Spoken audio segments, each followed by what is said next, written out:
इतिहास एक महत्वपूर्ण विषय है। कुछ लोगों की इसमें स्वाभाविक रुचि होती है। ऐसे लोग अतीत के बारे में जानना चाहते हैं, लेकिन इतिहास लिखना एक जोखिम से भरा कार्य है। जो इतिहास पुस्तकों में लिख दिया जाता है, वही उस युग का सत्य हो जाता है। वर्तमान में भी लोग उसी को जीने लगते हैं। प्राचीन भारतीय सभ्यता विश्व में सबसे महान थी। हमें सोने की चिड़िया कहा जाता था। ज्ञान विज्ञान में हम सबसे आगे थे। इतिहास पढ़ने वाला ऐसी ही पंक्तियों में खो जाता है। वो ये नहीं सोच पाता कि तब हम इतने संपन्न क्यों थे और अब उतने संपन्न क्यों नहीं हैं। तब हमारा समाज जातीय भेदभाव जैसी कुरीतियों से दूर क्यों था और अब क्यों हम अपने ही भाइयों से भेदभाव और अपने पराये जैसी भावनाएं रखते हैं। इतिहास इन्हीं प्रश्नों का उत्तर जानने के लिए है, पर इतिहास साक्षी है कि इतिहास से कभी कोई कुछ नहीं सीखता। छत्रपति शिवाजी जब छत्रपति बने, उनका राज्याभिषेक हुआ, तब औरंगजेब अपने तख्ते ताऊस से उतरकर जमीन पर बैठकर खुदा को याद करने लगा था। राजा तो कई थे देश में, पर छत्रपति जिसके सिर पर धर्म की छत्र छाया हो, जो राजा होने का अर्थ समझता हो, जो अपना राजा होना दुनिया को मनवाने का हठ लिए बैठा हो, वैसा कोई अब तक ना हुआ था। छत्रपति का उद्देश्य क्या था? हिंदवी स्वराज्य।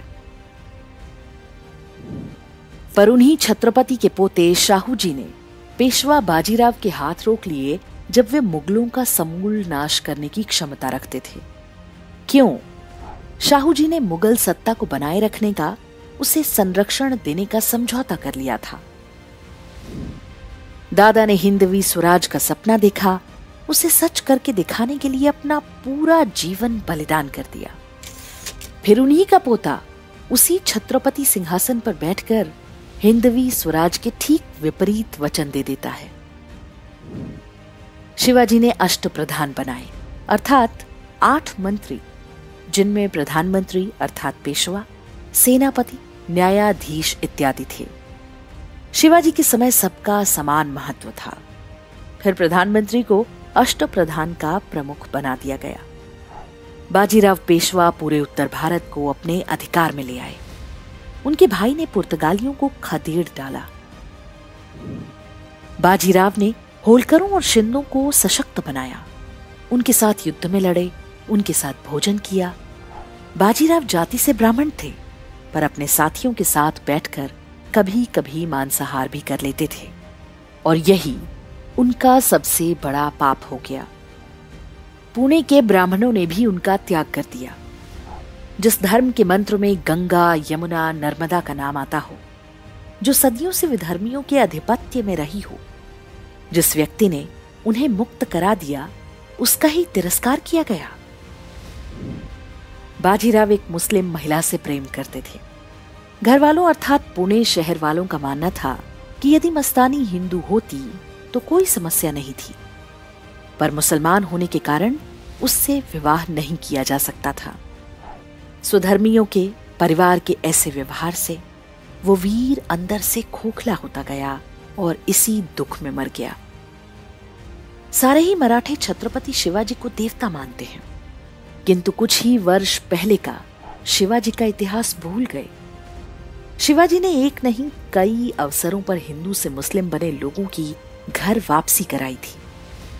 इस्लाम त्याग कर हिंदू बना एक सेनापति जब ये समस्या लेकर आया कि कोई हिंदू उसके बेटे से अपनी बेटी नहीं ब्याहना चाहता, तो शिवाजी ने अपनी सबसे प्यारी बड़ी बेटी का विवाह उसके बेटे से कर दिया था। क्या मस्तानी को हिंदू नहीं बनाया जा सकता था? मस्तानी की कोख से जन्मे बाजीराव के पुत्र शमशेर बहादुर को मुस्लिम के रूप में क्यों पैदा होना पड़ा? कितने ही शमशेर हिंदुओं की ऐसी ही ऐतिहासिक मूर्खता के कारण शमशेर बनकर पैदा होते हैं। जिन शिवाजी महाराज ने छापामार युद्ध की नीति अपनाई, जिन पेशवा बाजीराव ने घोड़ों पर बैठकर रोटियां तोड़ी, दौड़ते घोड़े पर सोने का अभ्यास कर लिया, उन्हीं के वंशजों ने शिवाजी और बाजीराव से कुछ नहीं सीखा, उल्टा वे मुगलों के सगे बनते गए। सदाशिवराव कहते रहे कि केवल सेना पानीपत जाएगी, पर उन्हें और सैनिकों को साथ ले जाने के लिए विवश किया गया, और वही उनकी हार का कारण बन गया। होलकरों के यहां एक दासी पुत्र यशवंत राव जब शक्तिशाली हुआ तो उसे पेशवा बाजीराव द्वितीय ने अपनाया ही नहीं। यशवंत राव पूरा जीवन युद्ध लड़ते रहे। एक समय ऐसा भी आया जब वे पेशवा से अधिक मान्य हो गए, पर अब भी स्वामी भक्त बने रहे, भले ही स्वामी ने उन्हें कभी स्वीकार नहीं किया। यशवंत राव पूरे देश से अंग्रेजों को खदेड़ने के लिए सामर्थ्य जुटा रहे थे। कलकत्ता पर धावे की तैयारी में थे कि अंग्रेजों को भगाकर ये देश पेशवा को अर्पित कर देंगे। और पेशवा ने क्या किया? खुद को, पेशवाई को और हिंदवी स्वराज को अंग्रेजों को बेच दिया सालाना पेंशन के बदले। यशवंत राव फिर भी जुटे रहे। उन्हें बड़ी आशा थी सिखों से, महाराजा रणजीत सिंह से। महान रणजीत सिंह ने क्या किया? यशवंत राव की छावनी नदी किनारे डेरा डाले रही, पर उन्हें कोई सहायता नहीं मिली। सिखों ने भी धोखा दिया। वर्षों के अथक परिश्रम और अपने अधिपति द्वारा ठुकराए जाने के मानसिक आघात ने यशवंत राव को ले लिया। इतिहास भरा पड़ा है कि मुगलों ने सिखों को कितना कष्ट पहुंचाया। अंतिम गुरु गोविंद सिंह जी ने एक हिंदू संत बैरागी का हाथ पकड़कर कहा कि ये वैराग्य का समय नहीं, धर्म को शस्त्र की आवश्यकता है। सन्यास का चोला उतारो और कर्म क्षेत्र में उतरो। वे बैरागी गुरु के बंदे कहलाए। बंदा बैरागी ने मुगलों की चूलें हिला दी। गुरु गोविंद सिंह जी ईस्वी वर्ष 1708 में शिवलोक को प्राप्त हुए। कुछ महीने पहले ही दक्षिण में औरंगजेब भी मारा गया। सुनहरा अवसर था कि मुगलों की आपसी लड़ाई का लाभ उठाकर उन्हें उखाड़ फेंका जाए, पर हुआ क्या? मुगलों ने दिल्ली में रह रही गुरु की पत्नी से संपर्क किया और निवेदन किया कि वे बंदा बैरागी को रोकें। गुरु पत्नी ने बंदा को चिट्ठी लिखी कि युद्ध बंद कीजिए, बादशाह आपको जागीर और पेंशन देगा। बंदा ने उत्तर भेजा कि वो गुरु का बंदा है, गुरु के आदेश से धर्म की रक्षा को निकला है, पीछे नहीं हट सकता। गुरु पत्नी ने इसे अपना अपमान माना और सिख सरदारों को लिखा कि वे बंदा का साथ छोड़ दें। और सिखों ने उस बंदा बहादुर के साथ छल किया जिसने उनके गुरु को दिए वचन के लिए शास्त्र छोड़कर शस्त्र धारण किया था। बंदा बहादुर को उनके 700 से कुछ अधिक वीरों के साथ बंदी बना लिया गया। प्रतिदिन 100 के हिसाब से उन वीरों की हत्या कर दी गई। सारी हत्याएं बंदा के सामने हुई। अंतिम हत्या बंदा के अबोध बालक की हुई। सिख समुदाय ने अपने ही गुरु अर्जुन देव, गुरु गोविंद सिंह जी, 4 साहबजादों का इतिहास कितनी जल्दी भुला दिया।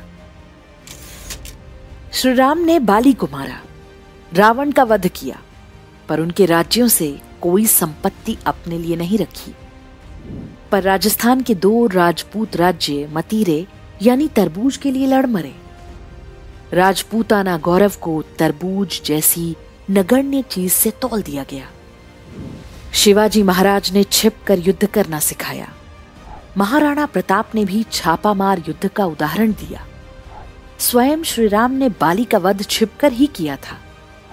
श्री कृष्ण ने चालाकी से काल यवन को मुचकुंद के हाथों मरवाया, पर इनसे कितनों ने कोई सीख ली।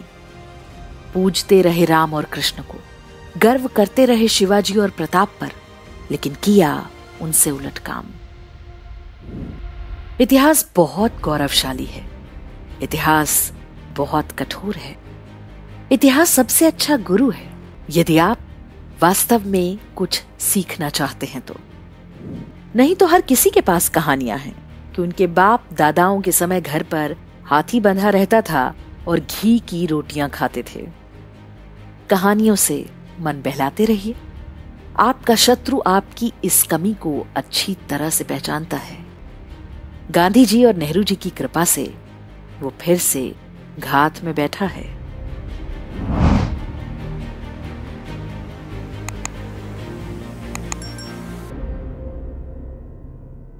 इंडेक्स ऑनलाइन के वीडियो समाज को समर्पित हैं।